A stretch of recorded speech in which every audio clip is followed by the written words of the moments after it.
Magandang araw po. Ito po ang Iparas kay Paras at isa na namang edisyon tatalakay sa mga maiinit na isyu dito po sa ating bayan. Ako po si Eli Solodar, kasama ho natin si Ka Eric. Magandang araw sir. Hi, magandang araw Brother Ka Eli, magandang araw Congressman Jing. It's nice to be back sa Iparasya Paras. Huwag kayong umalis at maganda po at mainit ang balitaktakang mga topiko nandito sa Iparas kay Paras. Sec Jing. Yes, magandang hapon, Eli at Ka Eric. At dito po tayo uli. Magandang talakayan ngayon dito sa ating podcast, Iparas kay Paras. At siyempre, hindi na natin talaga makalimutan ang hinaing ng daong bayan sa sobra-sobra nilang kahirapan ngayon. At makikita mo dito sa pag-usapan natin na hindi pa rin natuto ang pagnanakaw ng mga members ng Senado at saka Congress. At ngayon, may kasabwat na sila itong bagong secretary ng DPWH na kunyari nag-aano daw siya ng anti-corruption sa ano. Pero pinapakita naman niya na nagtatabi, gusto magtabi ng mamaniobra niya na pera. Yan, that's the term, maniobra. Mamaniobra pa. Sinasabi na ng Senado na talagang kinumpute nila ng husto. Ngayon, kinakasangkala niya ang House of Representatives through their BICAM representatives na itutulak yung kanyang ano. Siguro may kasabwatan na yan sa House at saka ito si Vince Dizon. Anyway, pakinggan natin ito. Sinabi ni Senator Amy. Senator Amy. Sinapalpal siya dito, pakita Brother Eli. natin kung gaano ka sampal sa mukha itong Vince Dizon na ito. Sige. Okay. I truly resent the fact that the BICAM is being hostaged by the Secretary of the Department of Public Works and Highways. At kung tunay na wala kayong tiwala sa sino mang district engineer, hindi po ako abogado ng Public Works, dapat tanggalin na lang ninyo lahat kasi pinapadagdagan mo yung budget, tapos yung mga mag-i-implement, wala kang tiwala, ano naman kami? Susunod sa iyo na kayo mismo walang tiwala sa isa't isa? Tama ba yun? Habang ginilinis natin ayon sa utos ng Pangulo, ang departamento, hindi po pwedeng uminto. Secretary Vince, hindi kita pinahihinto sa trabaho mo. Pinamamadali nga namin.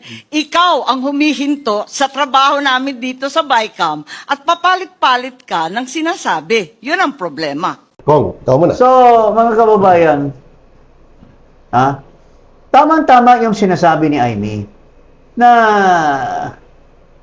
wala silang tiwala sa kanilang mga district engineer. Pero hanggang ngayon, nandiyan pa rin. Walang ino-anunsyo itong Vince Dizon na ito kung sino na ang mga tinagtatanggal. Doon lang sa aking probinsya, sa district, sa 1st District of Negros Oriental, I have already requested a certain Attorney David. I already conducted an investigation dahil yung district engineer at saka yung assistant district engineer kasabot ng congressman na kontraktor. Ayun. At Klaro. ang mga mayors lumapit sa akin dahil tinuturo nila sa akin yung mga flood control projects na substandard at may mga ghost projects doon. At pati Diskaya andoon din mukhang ang nabalitaan ko doon ka Eli at ka Eric at paring Eli ay yung congressman doon na ang asawa niya ay ang contractor ay sila yung nag-hire ng mga ibang contractor pero sila pa rin ang behind the scene at bata nila yung At ang katayan sa district engineering. of course sa And this is nationwide, Brother Eli. Yes. Congressman Jing. Walang announcement. Maraming mga district engineers na tiwali. Ang term ni Pero Senator Amy Kong, naglulukuhan na lang tayo dito, Secretary Dizon Dapat sana para magtiwala ang tao dito sa ito kasi si Dizon dinadaan niya sa magaling siyang magmaniobra sa inwards Ang quotation niya, ayon sa Pangulo. Ayon sa Pangulo, parating ginagamit niya yung Pangulo Parang Biblia. wala namang alam yung Pangulo. Kaya ngayon, nadidelay Yung utak ng Pangulo niya nasa itlog Kaya nga, Kaya, Sek, Eric, So, paano ka parati kinukot mo yung Pangulo? Para lang papatigasin mo yung sarili mo na, kunyari, galing sa Pangulo, pero gawa-gawa mo sarili yan. diskarte. Kaya nahuli ka ni Amy Marcos na Mr. Vince Dizon. Kaya parang ngayon, ina-hostage tuloy yung, yung BICAM. Yes. Oh. Kasi nadidelay, yung kinaltas sa House, 54 billion sa Senate nawawala, nabawasan. Gusto niya ipa-reinstate. Ibalik.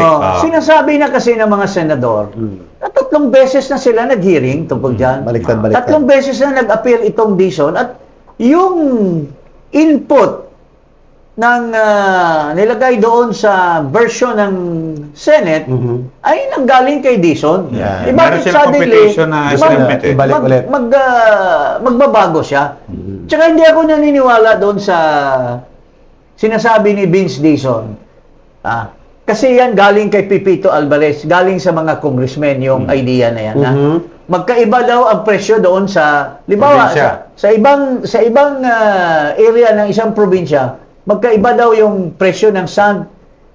Walang magawa ang contractor dyan. Kung across the board ang presyo mo, adjust lahat yan. So, finifeed sa kanya ito. Dina-justify lang nito ni Vince Dizon, pero tayo, we're not born yesterday. Alam natin yan. Dalawang bagay yung nakita namin Congressman Jing, no, sa binanggit ni Senator Amy. Kung totoong rireformahin mo ang DPWH, yung katayan at sindikato na sa district engineer. Ba't hindi nyo yun nireforma? Yun na muna. Walang ginawa. Number 2, yung budget na sinasabi niya na Brother Elic, Congressman Jing, ay matagal nang paulit-ulit na sinasabi na yung material cost, flexible yan. Pero pwede kang magtakda. Ngayon, ang itinakda nila ay lagpas doon sa actual na projection ng mga project, kaya na booking na may overprice. Maaga pa. Ngayon gusto niya ipa-reinstate. Kasi Siguro, daw, Sek, ang baka dina-justify niya, hindi daw may implement dahil aatras daw yung Mga kontraktor. niloloko mo kami. Mr. Dizon. Ang mga kontraktor, maski pa paano magbibid yan because negosyo nila yan. Tama. Walang kontraktor na aatras.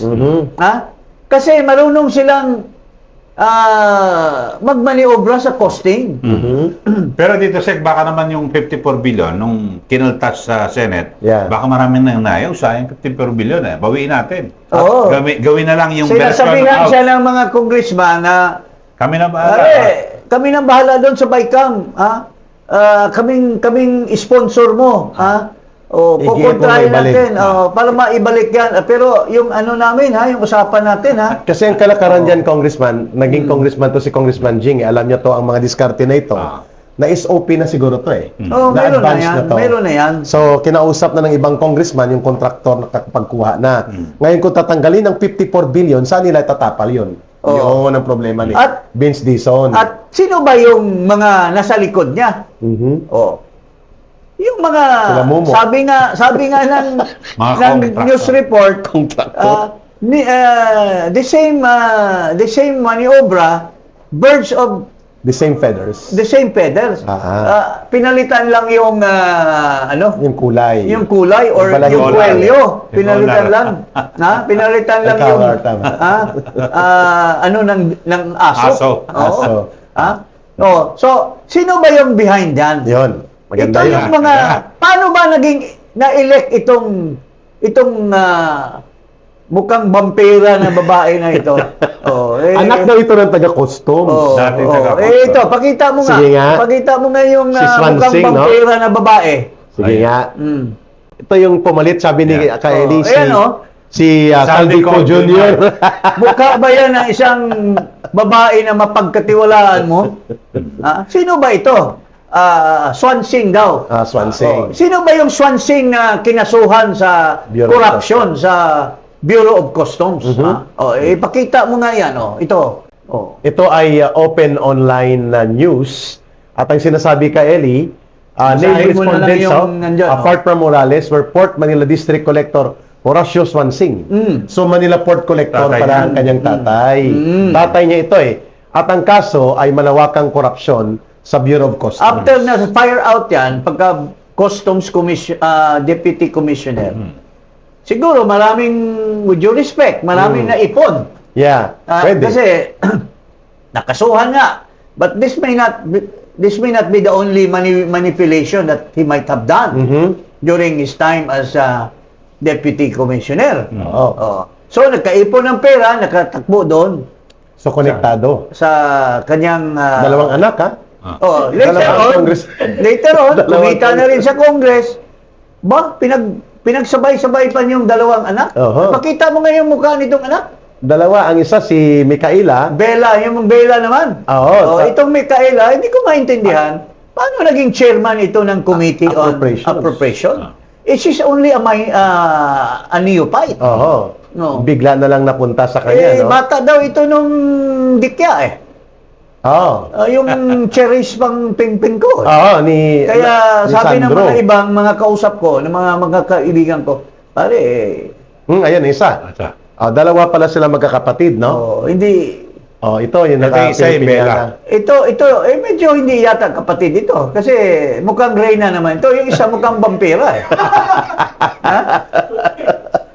Pero Kapatid ba ito? maganda yung pinunto ni Congressman Jing, ha? Kung ang tatay nila ay nasasangkot sa iskandalo ng korupsyon sa Bureau of Customs, hindi like- po malayo. O kung like Father Na Rex, nagamit like nga. Marcos Sr., Marcos Jr. Ngayon. Ito naman, Tatay Sr. and Daughter si Jr. Na malaking possibility na gamit sa eleksyon.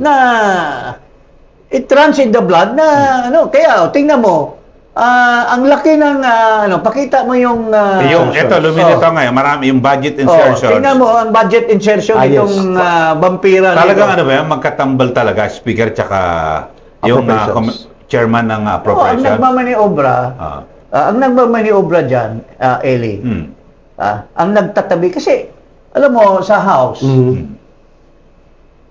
proforma lang yung hearing at the end of the day ang nagmamaniobra diyan yung mga Speaker. hindi yung mga Chairman. clerk, mga staff. assistant, yun ang nagmamaniobra. Mga technical staff I nila. know that. Kilala ko yun Mga magagaling dyan noon, yun sila Cecil, sila G. Panahon pa ni Chairman Duabit, Chairman Lagman. Minamaniobra yan lahat. Lahat yan, proforma lang yung hearing, kunyari, mga ganyan. Okay. Pero at the end of the day, the maneuver is done by the chairman of the Committee on Appropriation. Appropriation. Na may technical Nakakamada working na. group. Oo. Nakakamada Pero na. bago niya yan makakamada, aprobahan ng Speaker. speaker. At ang speaker, sabi mo, hindi naman si Budjidi. Si Martin naman talaga.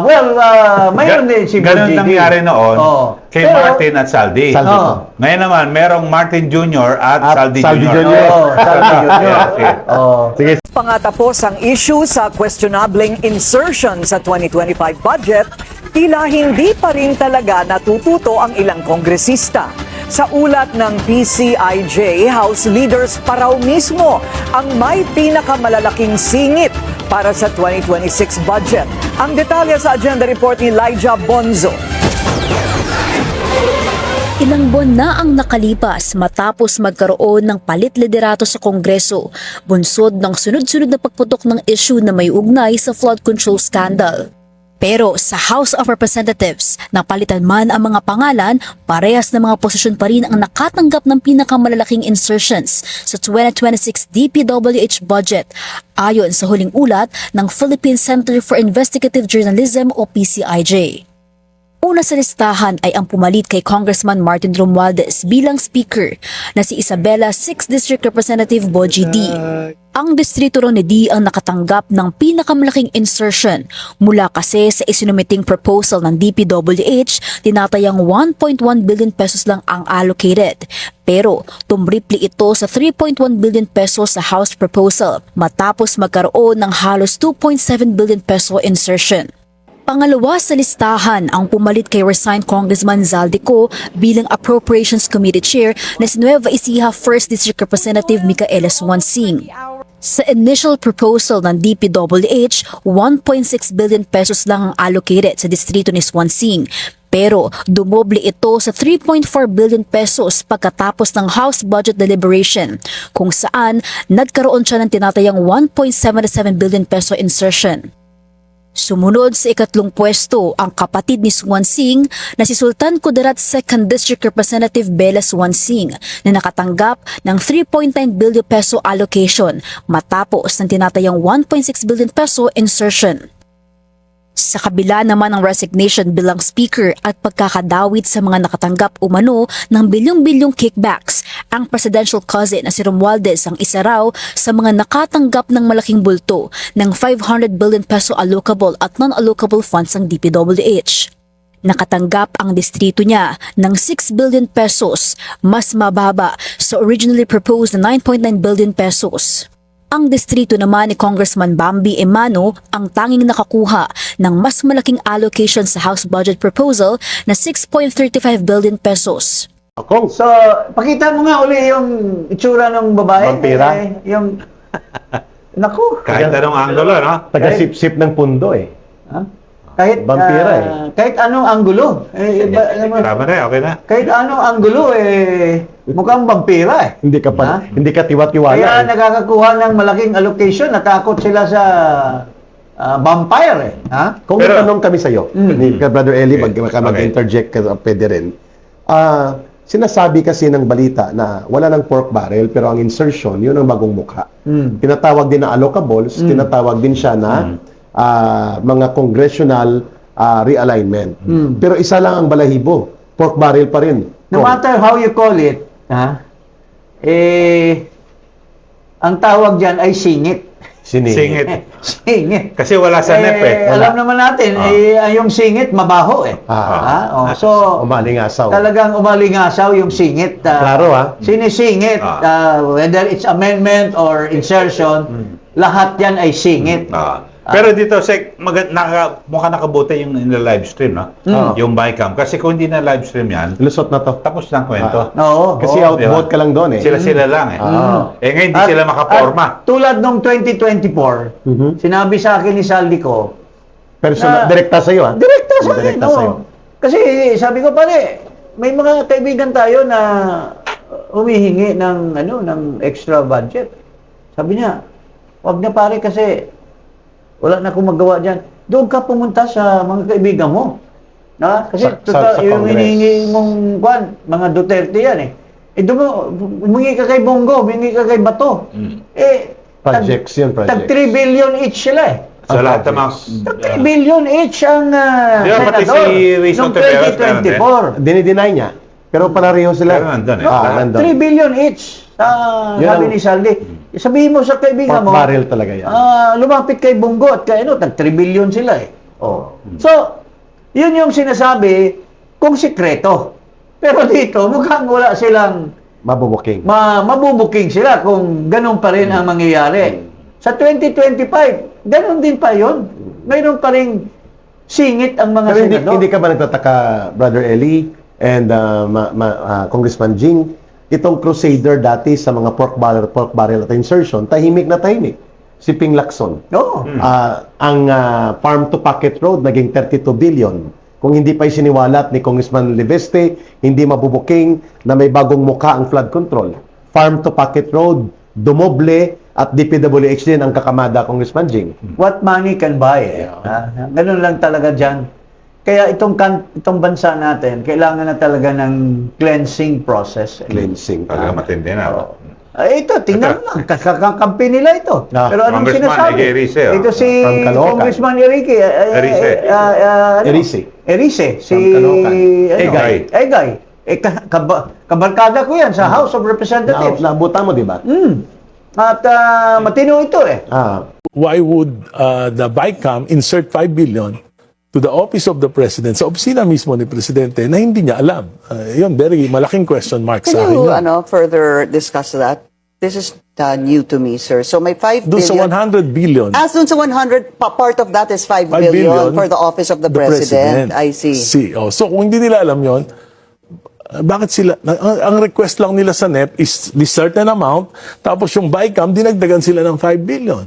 Ibig ba sabihin, hindi alam ng They had office no of the idea. president, tapos dinagdagan sila ng 5 billion, parang kalokohan yun. Is it possible that someone knew but the president did not know? Pwede. Are you entertaining that pwede, idea? Pwede. Pero Ni-review niya, sabi niya, binasa niya yung 4,000 pages of the 2025 GAA. Yeah, but does one Pero really do that?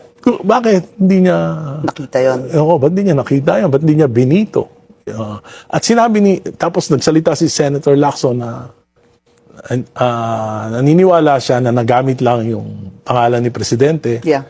Yung cabinet niya, yung inaccuse niya si Bersamin, the two Bersamins and Pangandaman. So, Kadis, tapos, mayroong pang Kadis. oh, Okay. nag-resign si E.S. Bersamin on the basis of, sabi nila, nung una, ni Yusek Castro na on the basis of delikadesa. Pero si E.S. Bersamin mismo nagsabi, hindi ako nag-resign, tinanggal ako. Right. And somebody told me, hindi pa nga niya in-identify kung sino na yung nagpa-resign sa kanya. So, bakit iba-iba yung naratibo? Ang hinihiling natin sa ombudsman, hindi na tayo hiling sa Blue Ribbon or sa ICI. Dahil mga scratch na yan eh. Wala nang credibility yan. Ping Lacson, ang credibility niyan to investigate is Wala negative. Negative. 5,000%. Wala, exposed na siya. Oh. Itong ombudsman na lang ang inaasahan natin. Sana. At kailangan maimbestigahan yan because Ping Lacson has been alleging that itong si Bersamin, Si Pangandaman. Adrian at saka yung Pangandaman ginagamit yung pangalan ni Presidente. Pero hanggang ngayon, walang, halimbawa, kung sinasabi ni Lacson, sila ang nag-insert, hindi si Marcos. But it doesn't add up because the authority is with Marcos. Yes. Mga alter ego lang yun eh. Utusan lang ni Marcos. So, presuming na sila. Halimbawa, Ba't wala siyang ginawa? bakit Walang kaso. hindi kinakasuhan ito? Exactly. Ko. Kasi insertion by itself, which ended up in a flood control scam, is already a series of Illegal acts. overt acts, Overt acts. to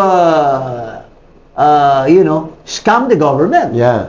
Oh, so kung hindi si Marcos ang nag-utos kay Saldico, halimbawa, pinagsinungalingan nila yung personal knowledge ni Saldico, someone has to answer for Yeah. it, di ba? Oo. Mayroong mananagot doon sa, kasi inamin ni Ping Lacson na Na mayroong mayroong 100 100 billion na insertion. Who will answer that? And the budget is about the budget of the president. Yes. It's none other than his budget. Yung 5 billion na sinasabi At ang 100 billion na utos, galing sa At kanya saka, may pera na inabot. na inabot. Na 25 billion. At ang sabi ni sumalo si Saldico. Joe Cades. Oo. Tinuro din. nag-resign na rin. Nag-resign 1 na rin. billion. So, all of them have been told, parang nasa mafia eh. Di ba? Pag nahuli yung amo, yung mga sila John Dillinger, yan. yung mga Sila Corleone. Oo. Pag Godfather. nahuli yon, yung mga yon ay walang code of silence. Costa Nostra. Walang lalabas sa... Walang Walang aamin. walang aamin. Costa So, Nostra. yun ang order ni Marcos na walang aamin sa inyo. Pero sumibat kayo. Same with Bunuan. Oh, si Bunuan. Ang lahat ng tauhan na ito kay pinaalis. Bunuan. Pinaalis lang nila. So, anong sinasabi ng isang solid na member ng Liberal Party? Na- Hindi ito Hindi I ito don't maka know. Duterte. Hindi yan kay Duterte. Ano yan? Lenny Group yan. Lenny Group yan, Mga eh. matino itong na liberal. Tulad nitong mga house show Ni Dilimaw. Boy Tartar, Si Boy Tartar. Boy Adik, Si Father Adik. Father Adik, Si Dilimaw. Dilimaw, at saka itong bago ngayon. Anong pangalan nitong Magno? Yung lapdog ni Marcos. Lapdog. So, these are ibang-iba si Erice. Nagsasabi siya at lumalaban. At direktang At saka sinasabi niya, imposible na walang alam itong mastermind na si Marcos Dinirekta Marcos talaga eh. Junior na tinuro ni Saldico. So, paring Eli, anong clinching Okay, so abangan natin kung paano at saan ito makakarating, no? Ito ang nangyayari. So, ngayon, nagkaroon ng deadlock. Yeah, deadlock. So, do you really Hindi think matapos-tapos. mabibili ang Senado dyan? Malabo ko nandyan si Senator Amy. Oo. Malabo nilang makokontrol si Senator Amy ngayon. Kasi yung Loren Legarda, doon sa MAIF daw, mukhang sumurrender kagad. Ah. Na? O bakit may May hiningi siguro. May hiningi ba? Na, Baka kailangan niyang pang guarantee letter. Yun. Kasi kadalasan yung mga ganyan. Guarantee letter yan eh. Pag-guarantee Pero yung letter. anak niya, tirador sa Congress. Oo, ha? oo. Sabi niya, hindi. May farm to pocket road sila. 16 to 32 billion na ngayon. Maganda yun. Okay, so abangan pa iba pa nating episode dito po sa Iparas kay Paras. At Okay. siyempre, huwag pong kalimutan na mag-subscribe at i-click ang notification bell. Maraming salamat po. Ayun.